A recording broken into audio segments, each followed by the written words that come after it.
This is FSG testing the waters with fans yet again. And what's happening? Fans are giving them the benefit of the doubt yet again. And the same will happen until we grow a backbone and a pair of bollocks and stand up and say to them, we need better. We demand better. We're owed better. This video is being brought to you with thanks to Surfshark.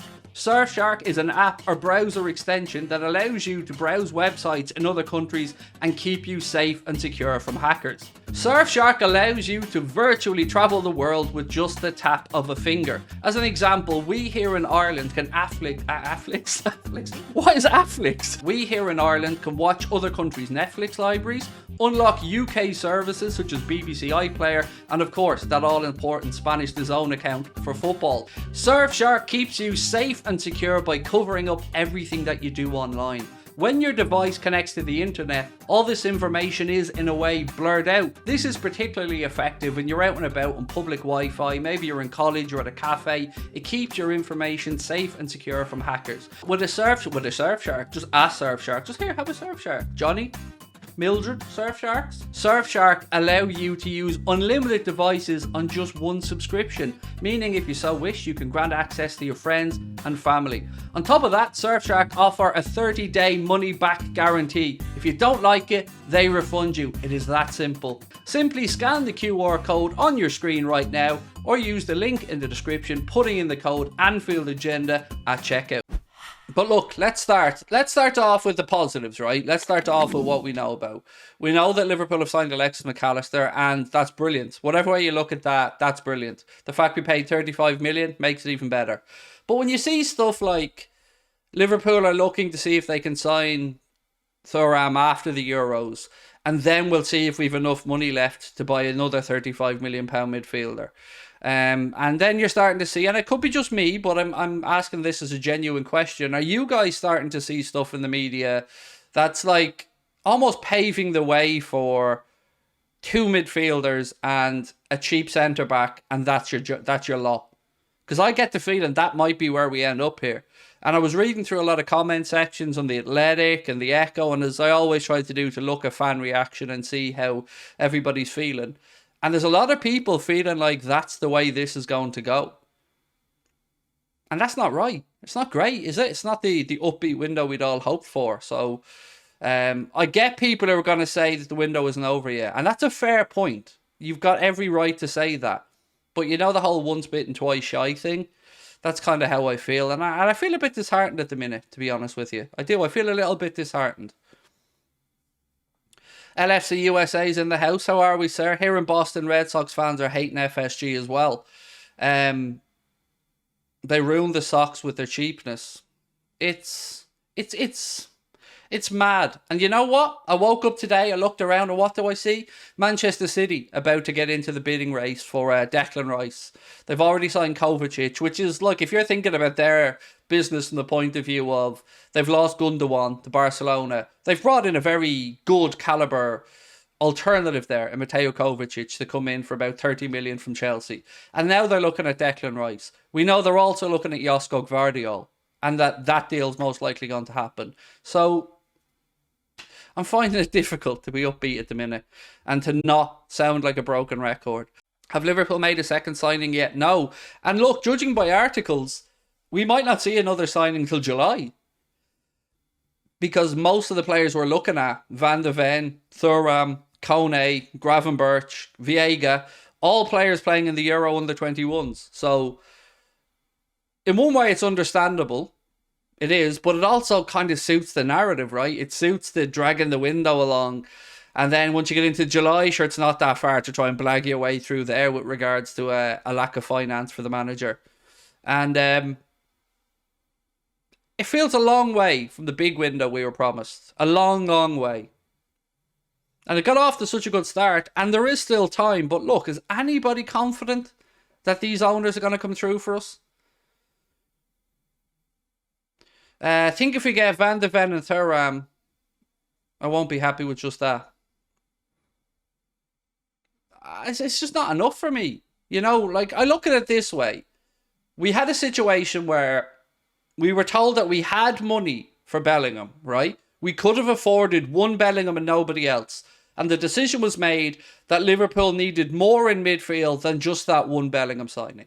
And I think we can understand that. Rationally, as football fans, as much as I disagree with it because we didn't get Bellingham, I can understand it. But what I can't understand is if we get to a situation where the £120 million midfielder that we could only afford one of ends up in a £70 million midfield rebuild. That doesn't add up to me. You know, if you need more than one Bellingham, that's fair enough, but you still want to be going out there and doing serious business. And we're in a window where we know Declan Rice is available. We know that Barella is available. These aren't even questions anymore. These aren't things that FSG or Jurgen Klopp can come out and say, well, they're not on the market. They absolutely are on the market right now. And Rice, yes, bidding war, overpriced, lots of money, fair enough. But to not at least make a play for Barella is criminal in my mind. It's criminal. So McAllister, yes. Thuram, Barella, fingers crossed. Van de Ven, fingers crossed. Vega, fingers crossed. There's no way on earth, mate, all those players come in. Not a chance. You've got 4 midfielders on that list. There's no way 4 midfielders come in. Not a hope. We're talking 2, 3 if we're lucky on everything that I'm starting to read. We've had 4 players leave. Surely we need at least 4 new signings. Well, no. And again, I'm trying to be fair here. So we've replaced the forwards. So you look at Gakpo, we've replaced Bobby. So to be fair, that's been done. The midfielders that we're losing, Oxlade-Chamberlain, Keita and Milner, yeah, you need 3 midfielders to come in there. And I'm not going to argue any differently. We've got 1, so you need at least 2 more.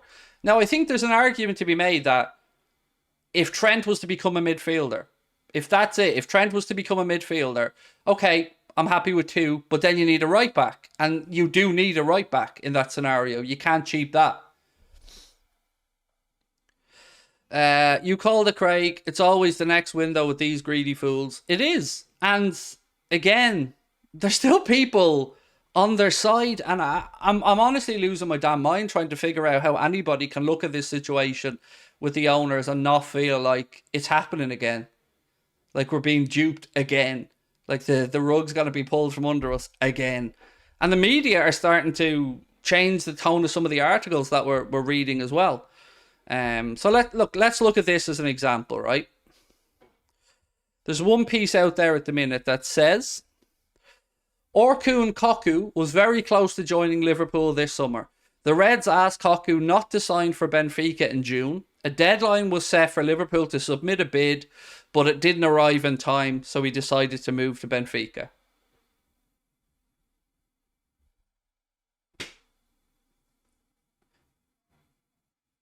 And we planned, like, this was we planned like a military operation window, remember? No stone was getting left unturned. We wanted a player, we asked him not to sign for somebody, we were given a date, and we didn't fuck all about it. That's not great.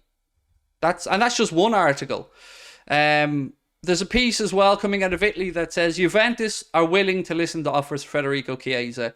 They want 51 million. And as of now, Liverpool are the club with the most concrete interest, preparing a £35 million bid. And I've got no problem with that. If Liverpool want to go in at 35 million, that's grand. But the thing is, they'll go in at 35 million, it'll be rebuffed, and they won't go back near it again. And we know that will fucking happen. So, I guess I'm going to ask again, who's doing the planning and what is the plan? Because just ticking boxes of numbers of players isn't enough. You can't just go and get any players because they're 2 or 3 midfielders, they're young and they're cheap. That can't be the MO. That can't be what we do in this window. We need to be strategic. We need somebody who's got a bit of experience in midfield. That's your Barella. We've got somebody who's Premier League tested. That's your McAllister. And then you can say, let's bring in a young French midfielder, 22 years of age, and that's your Thuram. That's sound. But what we're seeing is cheap, cheap, cheap. And cheap being the first thing. The first preference is cheap. And look, the narrative's changing. Then read as many articles as you can. Look at the language being used by journalists. The narrative is changing. And you know what I keep seeing over and over again? I keep seeing people saying, this is FSG testing the waters with fans yet again. And what's happening? Fans are giving them the benefit of the doubt yet again. And the same shit will happen until we grow a backbone and a pair of bollocks and stand up and say to them, we need better. We demand better. We're owed better. And you're going to be met with, greedy arseholes, think of this as FIFA. No, we're not. We're not. We're not greedy. We just want to win. We want to succeed. We don't want to waste a generational manager. So please, if you are an FSG in person, look at this. Look at this rationally. Look at this with regard to what they've done in the past. Look at how it's playing out and ask yourself how you think this is going to end. Because there is no more wiggle room. We've had one season where we've shit the bed and we haven't gotten into the Champions League. That's our fault. That's the owners, the manager, the recruitment, the players, the fans. Everybody takes a bit of a hit there. We cannot have this going year on year. We can't go 2 years out of the Champions League, 3 years out of the Champions League. And also, one thing that I keep hearing from other fans who want to defend FSG is they act like other clubs are standing still. They talk about what Liverpool done to get to win the league, to get to win the Champions League.